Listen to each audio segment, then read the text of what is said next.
Hello guys, good morning. Ari kita sa farm lot karon no. So ari na aton gina mga sitaw guys oh. Mo na aton nga mga sitaw.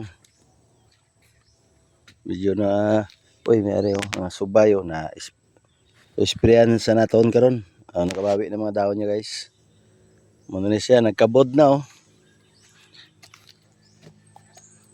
Ari guys oh na nagkabod na siya.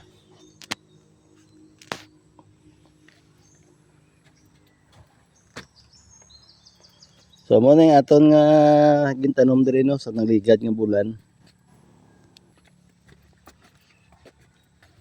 Ari lang aton pipino guys oh, nakabod na. Oh, may bulak na siya. Ano namulak na aton pipino no. Oy. Ari guys oh, may bulak ng pipino ta. Na.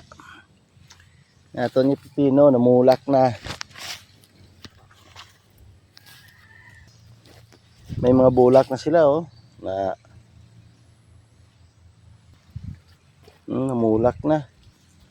Mayroon ng bulaklak ang pipino natin mga mare, mga pare oh. Aton nga luya guys. Amo na ning update sa luya ta, nagtubo na. Araw. So gilabutan na sa hilamon. Pwede na siya bunutan ng mga damo. Kalabasa ta guys.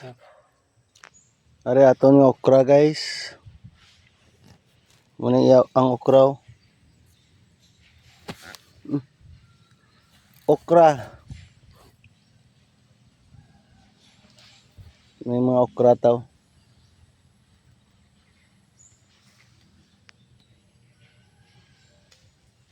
So good morning, good morning. Madamo nga salamat. Maraming salamat sa inyong panonood guys. Bye bye.